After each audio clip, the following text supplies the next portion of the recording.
सबसे पहले आपका जो बैटरी कनेक्टर होता है वहाँ टेस्ट करना होता है।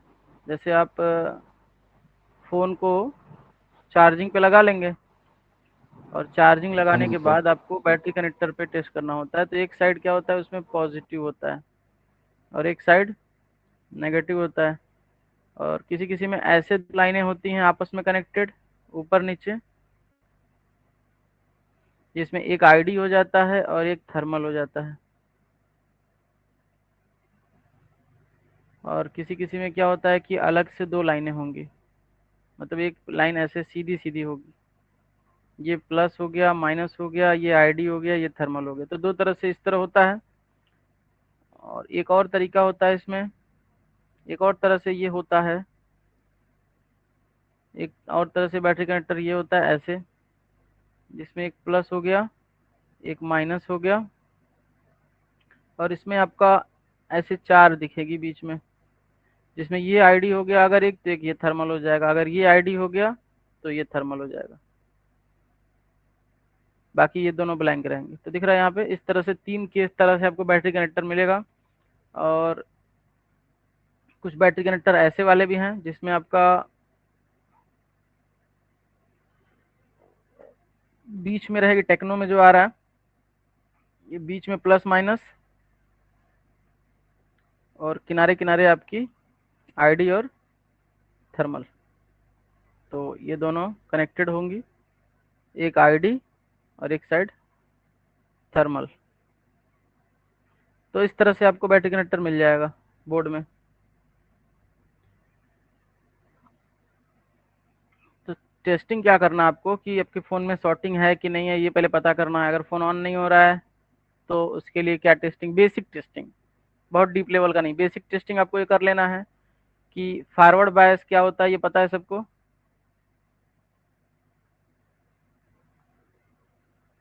फॉरवर्ड बायस यानी कि मल्टीमीटर को बजर रेंज पर, यानी कि हम कंटिन्यूटी रेंज पर कर लेंगे उसको, और रेड लाइन को हम बैटरी के प्लस पर लगाएंगे, पॉजिटिव पर, और ब्लैक वायर को हम बैटरी के नेगेटिव पर लगाएंगे। तो ये हमारा फॉरवर्ड होगा, जिसमें क्या होगा, रीडिंग हमारा वन आना चाहिए, वन रीडिंग आना चाहिए। ठीक है, पॉजिटिव पे पॉजिटिव, नेगेटिव पे नेगेटिव। ब्लैक को अगर नेगेटिव कंसीडर करें और रेड को पॉजिटिव कंसीडर करें तो पॉजिटिव पे पॉजिटिव, नेगेटिव पे नेगेटिव। तो हमारा ये रीडिंग वन आएगा स्क्रीन पे। तो बैटरी के यानी कि वी बैट के लाइन में हमारा शॉर्टिंग नहीं है। और इसके बाद हमारा जो बैकवर्ड बायस होगा इस पर,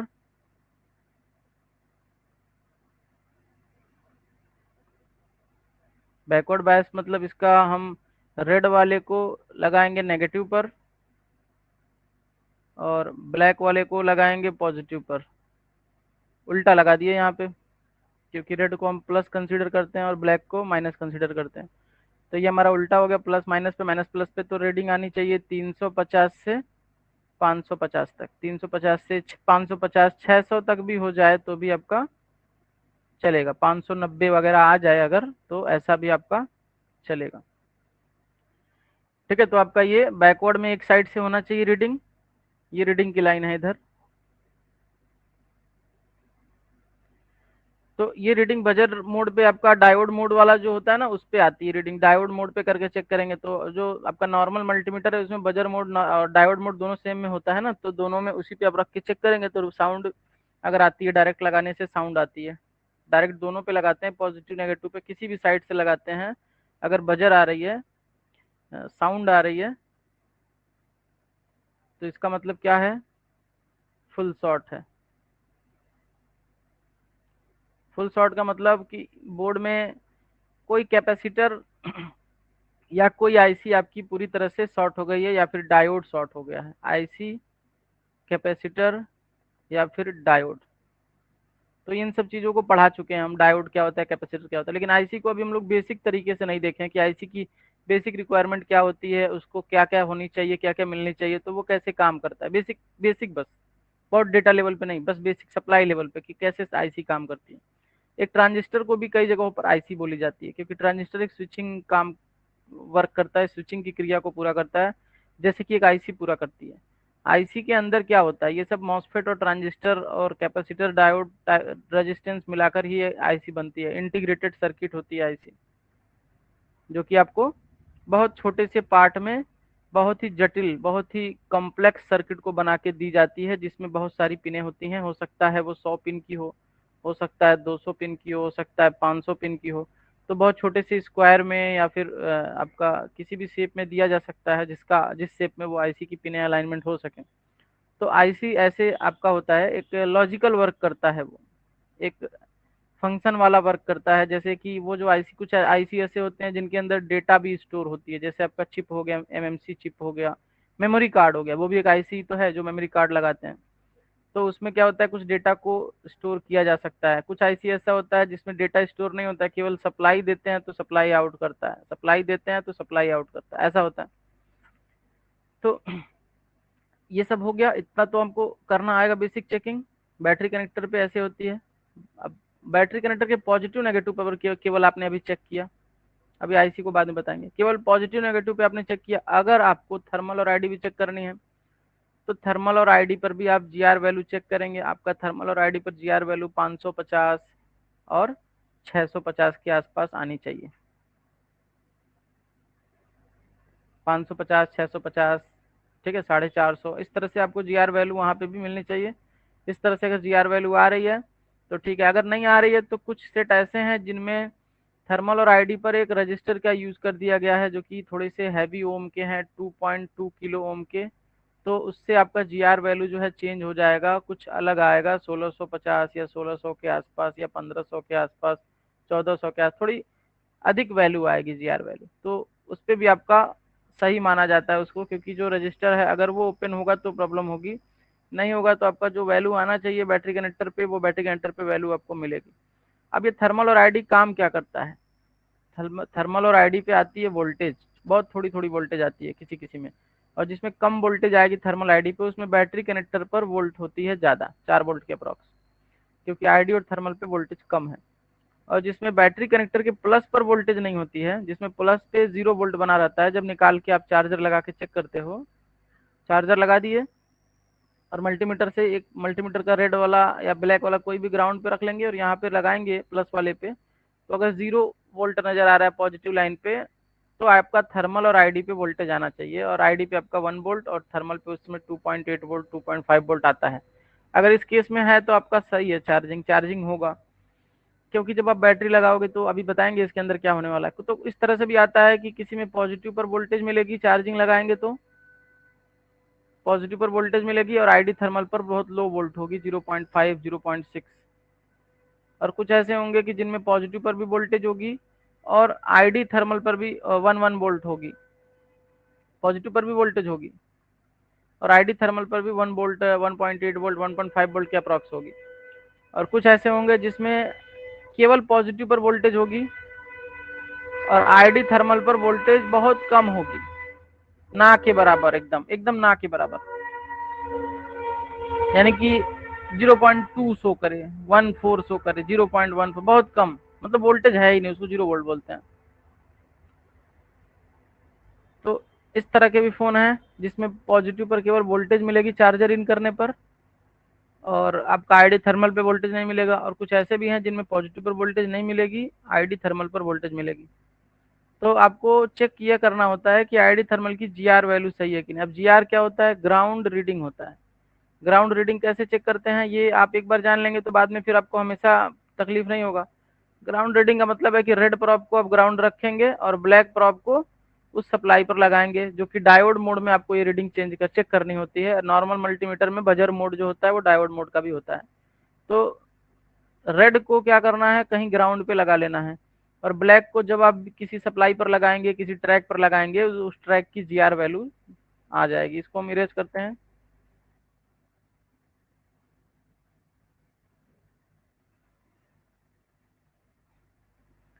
जैसे कि अगर रेड है आपका और ये ब्लैक है, तो रेड को कहीं बोर्ड के ग्राउंड में लगा देंगे, और ब्लैक को जब हम किसी भी ट्रैक पर लगाएंगे पॉजिटिव ट्रैक पर, तो हमको स्क्रीन पर जीआर मिलेगी, ग्राउंड रीडिंग, किसी भी पॉजिटिव ट्रैक पर लगेगी तो।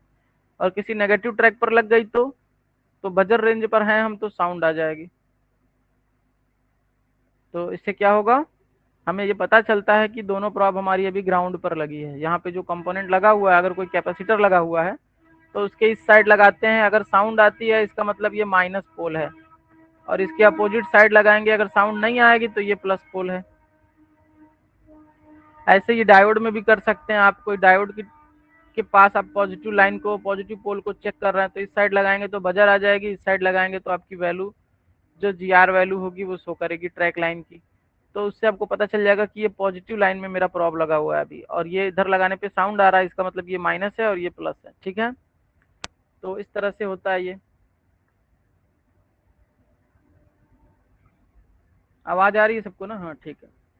तो इतना टेस्टिंग के बाद अब आगे देखेंगे कि जो आईसी होती है वो कैसे काम करती है, क्या करती है। मतलब कंपोनेंट तो पढ़ा चुका हूँ, कंपोनेंट, कैपेसिटर, रेजिस्टेंस, डायोड, ये दोबारा नहीं पढ़ना है। आईसी देखना है क्या होता है आईसी, तो इसको हम इरेज कर रहे हैं।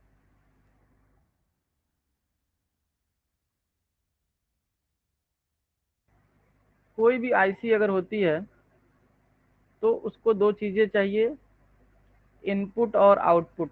चाहिए क्या? वो तो इनपुट इसको चाहिए, इनपुट, और ये आउटपुट देती है।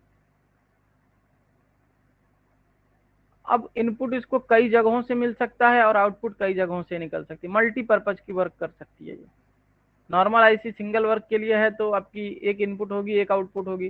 कुछ आईसियाँ ऐसी होती हैं जिसमें बहुत सारी आउटपुट और बहुत सारी इनपुट होंगी, कई जगह से सप्लाइयाँ इनपुट होंगी और कई जगह से सप्लाइयाँ आउटपुट होंगी।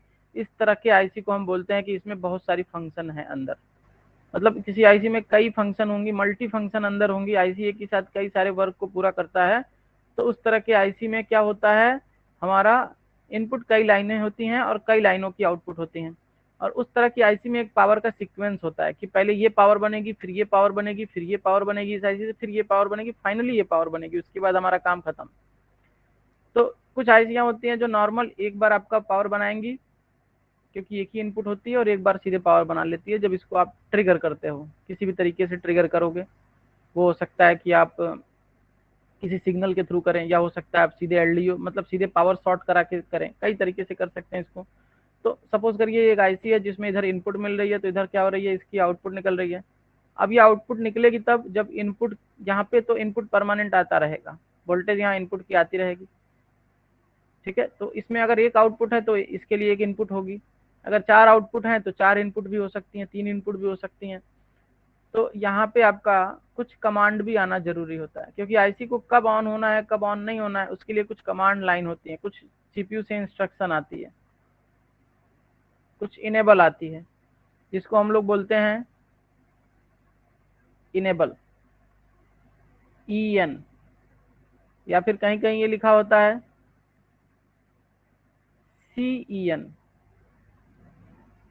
ठीक है, तो ये इनेबल और ये चिप इनेबल, दोनों नाम ऐसा होता है, चिप इनेबल नाम से आएगा या फिर इनेबल नाम से आएगा। और ये इनेबल जो होता है वो क्या करता है, आईसी को ऑन करता है तो वो इनपुट आउटपुट पूरा करती है, इनपुट को आउटपुट में निकालना शुरू करती है। जो भी इनपुट सप्लाई थी, इनपुट में कुछ भी वोल्टेज हो सकता है आपका, जो भी वोल्टेज का ये कन्वर्टर आईसी, सपोज करिए 3.8 वोल्ट है और इधर से 1 वोल्ट निकलना है या 2 वोल्ट निकलना है, इधर से 2 वोल्ट निकलना है। ये S4 स्टेज की सप्लाई सपोज समझ लीजिए, आपका S4 जो होता है ना, एलडीओ, ये एलडीओ आउट करने वाली आईसी है। तो यहाँ से आप इनपुट देंगे तो इधर से इनेबल आएगा, तो इधर से आउटपुट निकलेगा। लेकिन आईसी को केवल आप इनपुट दे रहे हो पॉजिटिव, और इधर से जो आउट कर रही है ये केवल पॉजिटिव आउट कर रही है, तो इसको नेगेटिव कहाँ से मिलेगा? तो आईसी की कुछ पिनें नेगेटिव भी होती हैं, ग्राउंड होती हैं, जिनको हम लोग ग्राउंड बोलते हैं, जीएनडी। तो आईसी को खुद अपने आप के लिए, अपने आप को चलाने के लिए भी ग्राउंड चाहिए, इसलिए वो कई सारी पिनें होती हैं। और जो आउटपुट निकल रही है उसके लिए भी एक ग्राउंड चाहिए, तो एक उसकी भी ग्राउंड होती है। आउटपुट लाइन की जो भी सप्लाई का नाम होगा, S4 की ग्राउंड लिख सकते हैं, या फिर S4 की फीडबैक नाम से लिख सकते हैं उसको। तो इस तरह से ये होता है कि पॉजिटिव के साथ नेगेटिव आया तो पॉजिटिव के साथ नेगेटिव आउट कर गया, और यहाँ पे एक सिग्नल आई जिसको हम इनेबल बोल सकते हैं या फिर चिप इनेबल बोल सकते हैं, जिससे क्या होगा, ये चिप इनेबल होगा। अब ये सिग्नल क्या होता है, बहुत अलग अलग टाइम पे आता है, अगर तो ये वोल्टेज अलग अलग टाइम पे आउट होगी। जब ये सिग्नल आएगा इनेबल वाली, तभी ये वोल्टेज मिलेगी डायोड पर, यहाँ पे जो डायोड लगा है या फिर जो कॉइल लगा है या फिर कैपेसिटर लगा है। अगर सिग्नल नहीं आएगा, इनेबल नहीं आएगा, तो यहाँ पे कोई वोल्टेज हमारा नहीं मिलेगी। इस तरह से हमारा ये आईसी काम करता है। इनेबल आने के बाद यहाँ पे आउटपुट निकलेगी, इनेबल नहीं आएगी तो आउटपुट नहीं निकलेगी। अब आईसी करता ये है कि आगे की भी प्रोसीजर को पूरा करने के लिए अपने अंदर से कुछ इंपॉर्टेंट सिग्नल को निकालता है, जिसको हम लोग बोलते हैं पावर गुड। और आईसी के अंदर कुछ डेटा की फंक्शनिंग भी होती है, जहां से कमांड आता है वहीं से वो कनेक्ट होती है, जिसको हम लोग, अगर ये हमारा मल्टीपर्पज की आईसी है तो उसमें डेटा की कमांड भी होगी। मल्टीपर्पज का मतलब कि कौन सा पावर पहले बनना है, कौन सा पावर बाद में बन रहा है, इस चीज को डिसाइड कोई और करता है। आईसी तो अपना केवल काम स्टार्ट करती है, वोल्टेज बनाना। तो डिसाइड सीपीयू करेगा कि ये पावर इनेबल करो, वो पावर इनेबल करो, ये बनाओ, वो बनाओ, तो सब लाइन बाय लाइन बनता चला जाएगा। तो यहाँ पे क्या है, आपका पावर गुड है। अगर आपका जो आउटपुट की वोल्टेज है, जैसे कि 2 वोल्ट है और इस वोल्टेज को निकलना है 2 वोल्ट यहाँ से, अगर ये निकल रहा है 0.5 वोल्ट, तो ये आईसी जो है आउटपुट वोल्टेज की फीडबैक को समझ जाती है कि हमारा आउटपुट वोल्टेज जितना बनना है उतना तो नहीं बन रही है। तो ये आईसी आगे के प्रोसीजर को स्टार्ट करने नहीं देती है, पावर गुड नहीं निकालेगी आईसी, क्योंकि ये पावर गुड ही नेक्स्ट आईसी में जाएगी और जिससे नेक्स्ट आईसी भी ये बात को समझ जाएगी कि पहले का काम शुरू हो चुका है, अब हमको अपना काम शुरू करना है। तो ये जो 2 वोल्ट है, इसका जो वोल्टेज होता है वो 95% तक का होना चाहिए। 90 टू 95, मैक्सिमम आप 95 ही मान के चलेंगे। 90 टू 95 बोला जाता है इसको, 90 टू 95, 90 से 95% इस आउटपुट वोल्टेज की वोल्टेज अगर यहाँ पे है, जैसे 2 वोल्ट का 90% निकाल लीजिए तो कितना हो गया 1.8। 2 वोल्ट की जगह अगर 1.8 वोल्ट आ रही है तो चलेगा, लेकिन इससे कम हो गई अगर, तो ये पावर गुड नहीं निकालेगी। ठीक है, तो जितनी वोल्टेज की रिक्वायरमेंट है उसका 90%, 95%, 95 ऐसा कुछ निकले परसेंटेज में वोल्टेज। 2 वोल्ट की जगह 1.8 चलेगा। अब 2 वोल्ट की जगह 1.5 आ रहा है तो नहीं चलेगा ना, ज्यादा कम हो गया, 0.5 कम हो गया। तो इस तरह से वोल्टेज जहां जिस लाइन पे आनी चाहिए, अगर वो उतनी वोल्टेज आउट कर पा रहा है तो पावर गुड निकालेगी, नहीं कर पा रहे तो नहीं निकाल। अब ना कर पाने का रीजन क्या होता है, जितनी वोल्टेज निकलनी है उतनी वोल्टेज नहीं निकल रही है, उसका वजह क्या होता है?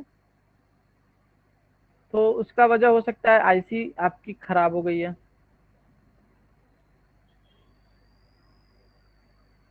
या फिर ये हो सकता है कि इस लाइन में आपकी शॉर्टिंग आ गई है, ये जो लाइन है इसमें हाफ शॉर्टिंग आ गई है, या फिर फुल शॉर्टिंग हो जाएगी तो कोई भी वोल्टेज नहीं होगा। तो ये हो सकता है आपका कि कोई फुल शॉर्टिंग के केस में कोई वोल्टेज नहीं, हाफ शॉर्टिंग के केस में थोड़ी कम वोल्टेज डाउन ड्रॉप करके शो करेगी, यहाँ पे वोल्टेज कम शो करेगी। और या फिर आईसी आपकी खराब हो गई है, आपके आईसी की इनपुट वोल्टेज तो ओके है, इनेबल भी ओके है, लेकिन आपका आउटपुट सही से आ नहीं रहा है, तो उस केस में आपको आईसी चेंज करना होता है। और आउटपुट सही से नहीं आएगी तो उसकी पावर गुड भी निकलेगी नहीं। तो इस तरह से आईसी होती है। अब ये जो दो रास्ता है जिसको हम लोग बोलते हैं एसपीएमआई की लाइन, यहाँ पे पी में, हाँ एसपीएमआई सिस्टम, एसपीएमआई को क्या बोलते हैं, ये होता है सिस्टम पावर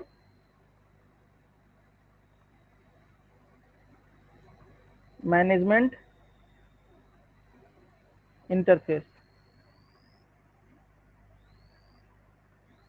ठीक है, सिस्टम पावर मैनेजमेंट इंटरफेस जो होता है, और ये सिस्टम पावर मैनेजमेंट इंटरफेस जो होता है उसके थ्रू, उसमें जो होता है ना वो डेटा क्लॉक की लाइन होती है। वो इसमें 2 लाइन की ये कम्युनिकेशन होती है जो कि हमारा सीपीयू से होती है, एक में डेटा होता है और एक में क्या होता है, क्लॉक। अगर इस तरह की कोई आईसी है जिसमें ये 2 फंक्शन भी इंक्लूड कर दी गई है तो ये आईसी आपकी थोड़ी सेंसिटिव हो जाएगी, ये आपके बात को समझने लगेगी कि कब निकालना है किस कॉइल से। अब ये सिंगल पर्पज की जो वोल्टेज की जो आईसी होती है, सिंगल पर्पज के लिए जो यूज की जाती है, उसमें ये आपका मैक्सिमम चांस है कि नहीं होगा। लेकिन अगर मल्टीपर्पज वर्क करना है, उसको टाइम टू टाइम वर्क करना है, डिजिटली वर्क करना है, डिजिटल सर्किट में यूज किया गया है, तो आपको यहाँ पे डेटा क्लॉक की भी पिने मिलेंगी आईसी के अंदर, जिससे क्या होता है कि आईसी कुछ लॉजिकल वर्क भी पूरा करती है। जैसे कि आप प्रेस करेंगे तो वो जल जाएगी, वो वर्क करनी शुरू कर देगी, आप बोलोगे तो वो वर्क करने शुरू कर देगी, आप चुटकी बजाओगे तो वो वर्क करनी शुरू कर देगी। ठीक है, तो आप वो लॉजिकल वर्क को जब पूरा करने लगती है तो उसमें डेटा क्लॉक की भी लाइनें आ जाती हैं, जिसको हम लोग यहाँ पे एसपीएमआई की पिन बोलते हैं। सिस्टम पावर मैनेजमेंट इंटरफेस में ही डेटा क्लॉक आपका इंक्लूड होता है। और भी कुछ पिनें होती हैं जिनका नाम होता है जीपीआईओ।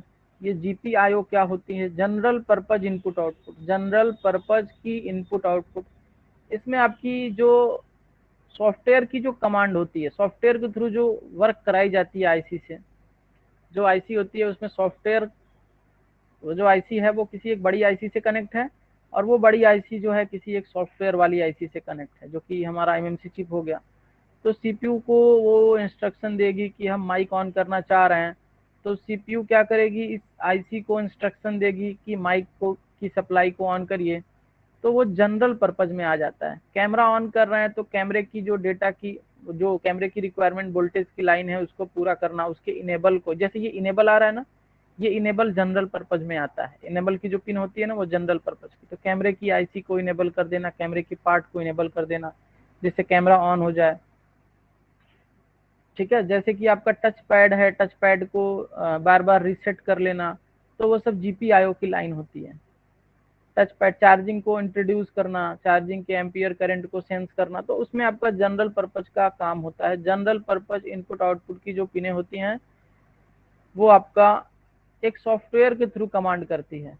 उसको कमांड कौन करता है? सॉफ्टवेयर के द्वारा वर्क जो कराई जाती है आईसी के अंदर, वो सॉफ्टवेयर के अंदर आपका जो वर्क होता है, सॉफ्टवेयर के थ्रू वर्क होता है, जो आप क्लिक करते हो तो वो काम कर जाता है, वो सब चीजें जनरल पर्पज के अंदर आती हैं। जैसे आप पावर की दबाओगे तो डिस्प्ले लाइट जल जाएगी। कैसे जल जाएगी? क्योंकि E N C N E आया या फिर एन ई आया, चिप इनेबल आया या फिर इनेबल आया, जिससे ये चिप इनेबल हो गई, जिससे वोल्टेज बनने लगी तो डिस्प्ले जल गया। तो इस तरह से आपका ये सॉफ्टवेयर के थ्रू कमांड हुआ ना। कमांड तो आपने उंगली से किया, बटन दबाया, तो आप वो वॉल्यूम को बढ़ाते हो, वॉल्यूम अप करते हो, ट्रिगर करते हो, तो वॉल्यूम अप जब आप उसमें टच पैड पे क्लिक करके कर रहे हो तो वॉल्यूम बढ़ रही है, स्पीकर पे सप्लाई ज्यादा आने लग रही है, तो उसमें आपका क्या हो रहा है, सॉफ्टवेयर के थ्रू ट्रिगर हो रहा है, तो वो आपका जनरल पर्पज की लाइन होती है। ठीक है,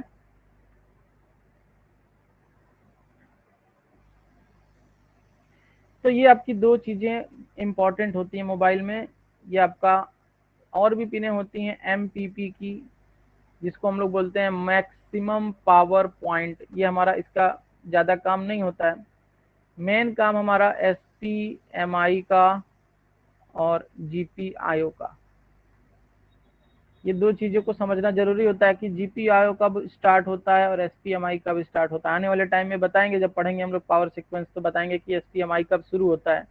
एसपीएमआई सबसे पहले भी शुरू होता है और सबसे एंड में शुरू होता है, पीएस होल्ड आने के टाइम भी। तो दो टाइम पे एसपीएमआई एक्टिव होता है, तो बात करेंगे। पहले एसपीएमआई रीसेट हो जाती है और बाद में जब पावर पीएस होल्ड आनी होती है तो एसपीएमआई उस समय आपकी पीएस होल्ड में मदद करती है। चलिए इसको हम आगे देखेंगे। तो ये समझ में आ गया सबको? हेलो।